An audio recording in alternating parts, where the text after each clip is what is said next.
Doctor સાહેબ, જુઓને આ મારા પેટ ઉપર ગોળ ચકામાં ઉપસી આવ્યા છે.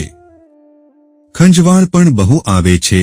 14-15 વર્ષના કિશોરે શર્ટ ઊંચું કરીને ઓડિયો વિઝ્યુઅલ એમ બંને સ્વરૂપમાં પોતાની ફરિયાદ રજૂ કરી. ડોક્ટર આચાર્યે પહેલી નજરમાં જ નિદાન પકડી લીધું.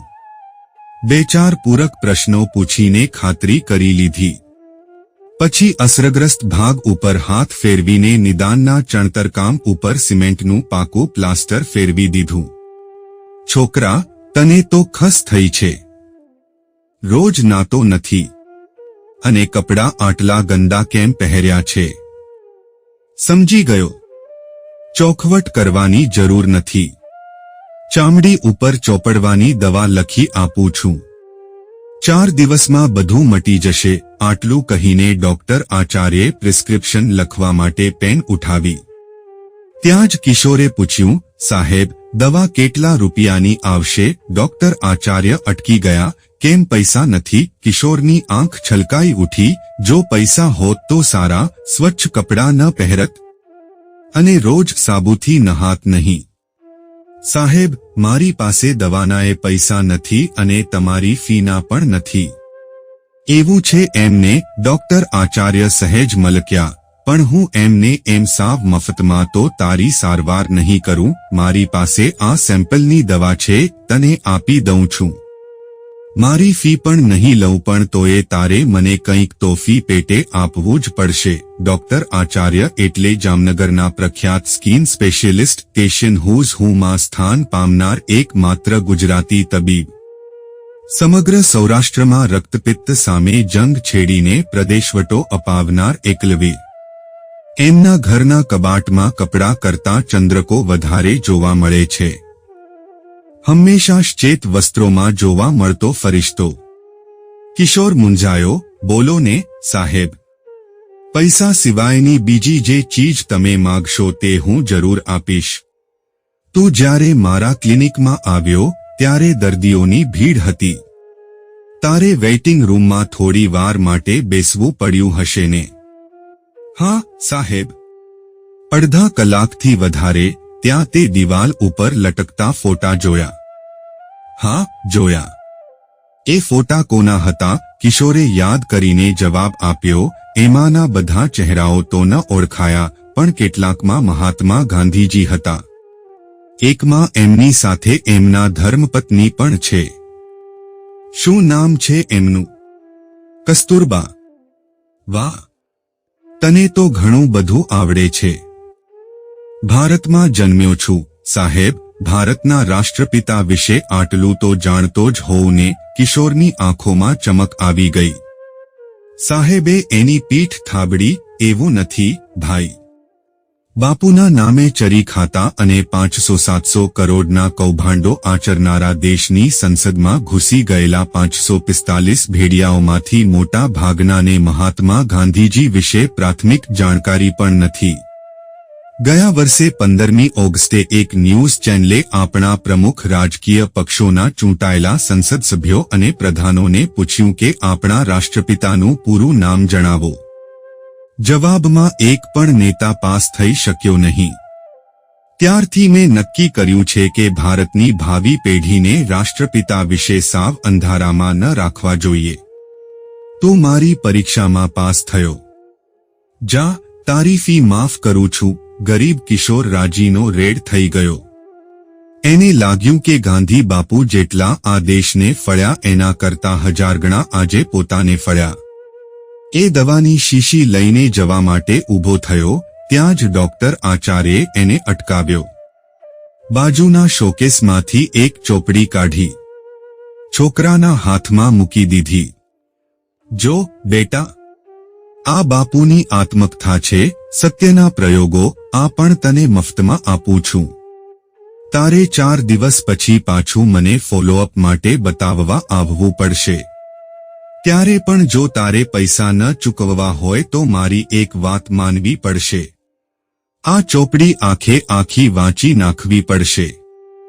હું તને સવાલો પણ પૂછીશ. જો તારા જવાબો સાચા પડશે તો તારી ફી માફ. કબૂલ. કિશોરે ઉત્સાહપૂર્વક માથું હલાવીને હા પાડી.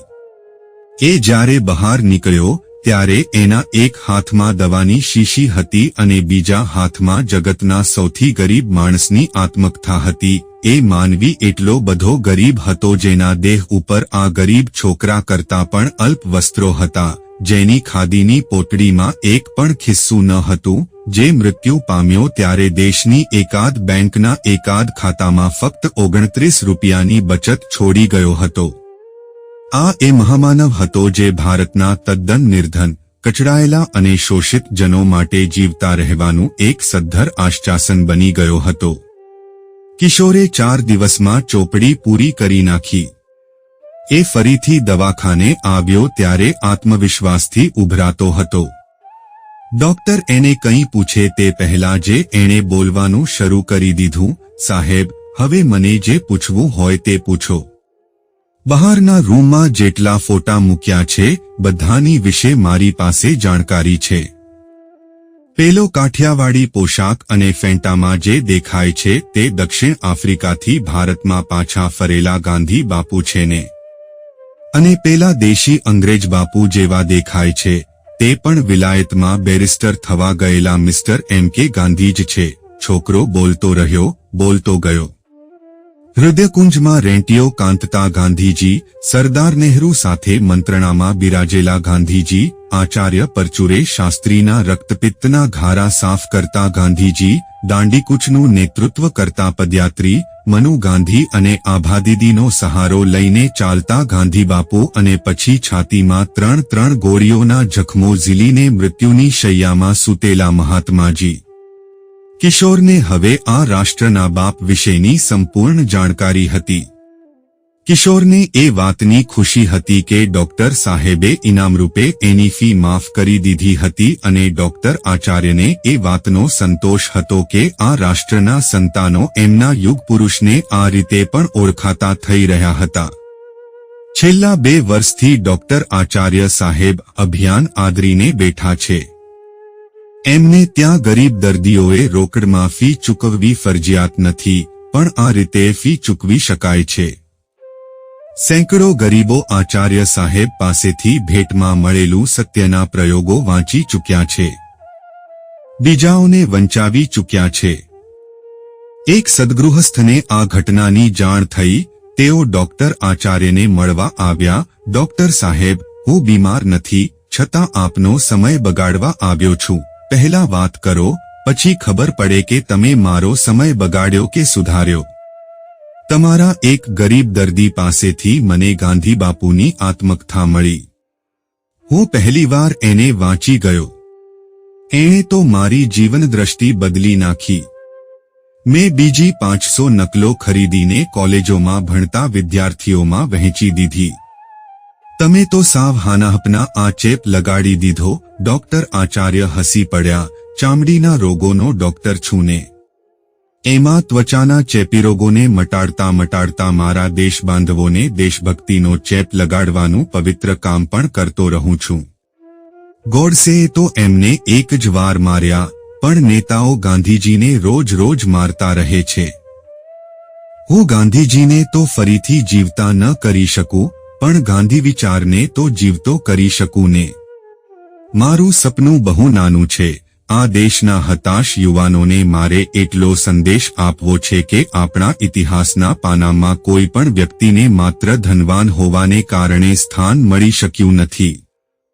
હું પણ થીગડાવાળી ચડ્ડી પહેરીને આગળ આવ્યો છું. તમે પણ ફાટેલા પાયજામા સાથે શિખર સુધી પહોંચી શકો છો.